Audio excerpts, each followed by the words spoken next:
what's up? I am Michelle B, and in this video I want to talk about how to plan out your dream year for 2019. This video is part of my 7-day Reset Your Life challenge where every day I am focusing on one thing to work on in preparation for 2019. This is just a little mini life reset to get intentional and get aligned and ready for your new year. So let's talk about how to plan out your 2019. I freaking loved doing everything that I talk about in this video, and I guarantee that if you actually take the time to do it, you're going to love it as well. It'll fill you with inspiration and motivation for the new year, and also a bit more clarity around how your year is going to look. So yesterday I asked you to message your friends and your family and ask them, what do you think I should be doing more of in the new year, and what do you think that I should be doing less of? So if you haven't done that, do that now. So before we start with any planning for the new year, we're actually going to kick off with a KonMari style goodbye to 2018. I think this is a really essential part of the planning process, letting go of the past to move forward in the future.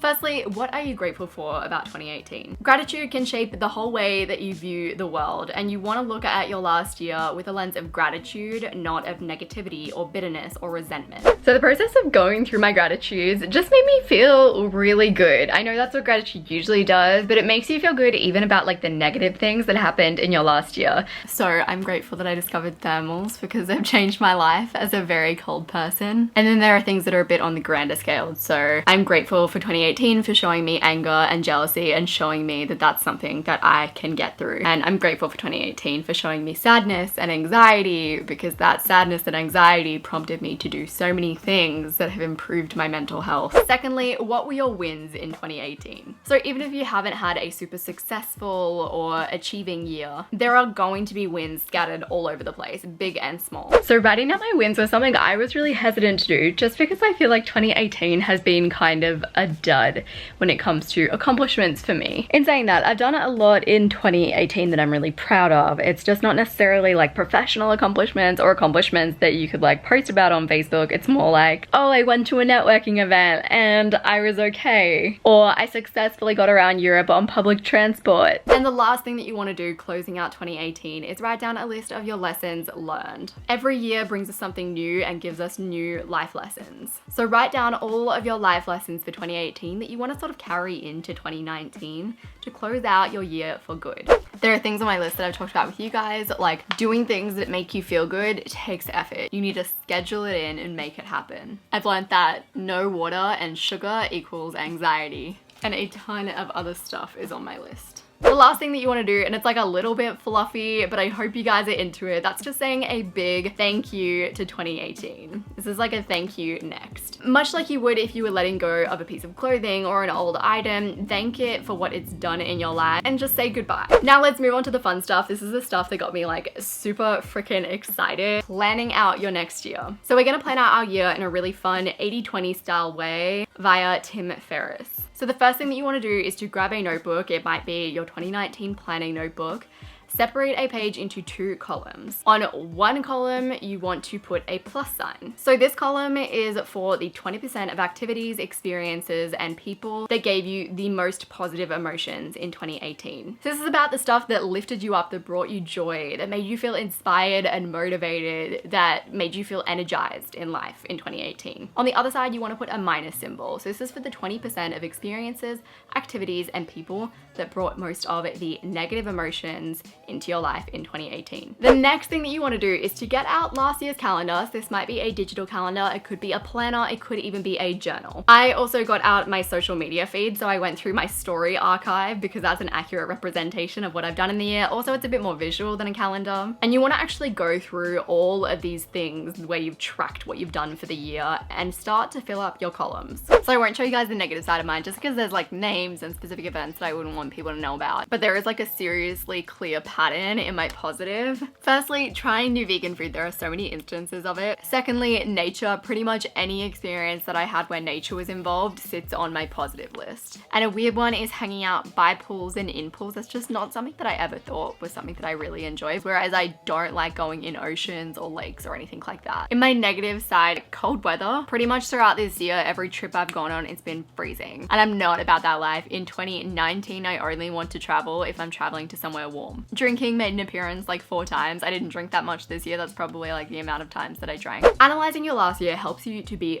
far more intentional when planning this year. So you might realize that you did a bunch of stuff that you thought was gonna make you happy, but it actually didn't bring you that much joy, whereas stuff that you didn't think was gonna make you that happy did bring you a lot of joy. The next thing that you wanna do is draw a little bit of a timeline. So section your year off by months and start to plot in little activities based on your most positive experiences that you've written down in your column for 2019. So for me, I was like, wow, weekends away with people really rejuvenate me. Like literally just 3 days in a beautiful place with a lot of nature makes me so happy. And I also realized that cities aren't really my kind of thing. I've always wanted to be a person that likes cities because I feel like it is what a lot of people like. I am filled with energy and inspiration when I visit like countrysides, when I visit places with lots of greenery and lots of nature. Like that is me. So when you're planning your year, you also want to look at the messages that your friends have sent you. So my friend Jade mentioned that I might want to make more time to spend with Luke now that I'm working less hours. I also wanted to spend more time in nature. So throughout the year, I've plotted time for me and Luke to go on little nature walks together. Just looking at this makes me so excited for 2019. So I think I'm actually going to put these all literally in my calendar and start messaging people about like the stuff within the start of the year now, like start working it out, scheduling it in. Because I feel like if I don't fill up my time, I fill it up, but I fill it up with work. I have a little bit more time freed up, so I should be spending my time doing more stuff like this. I'm so excited. I'm so happy. And it gives you things to look forward to as well, because 30% of it is anticipation. So if you scatter like cute little events throughout the year, things that you're going to look forward to, it's just gonna make it a generally better time all round. So after that, you might want to look at the slightly more micro side of things. So is there any way that you can just seep those experiences that bring you so much joy into your day-to-day life, into your weeks? Start small, maybe pick just 1 to 2 things that you could do a little differently every week, nothing radical, that would just give you a week that is filled with more joy. So for me, I'm gonna try to integrate Sunrise Sundays because my friend Elisa and Jade came back to me saying that I should spend some more time not working. So one thing that I identified that did not spark joy in 2018 was taking unplanned Instagram photos. So I just find that unplanned Instagram photos take me away from the present moment and I just get really wrapped up in them and it's a really gross feeling. And Elisa was like, you need to up your Instagram game in 2019, and she's very right. I've been really bad.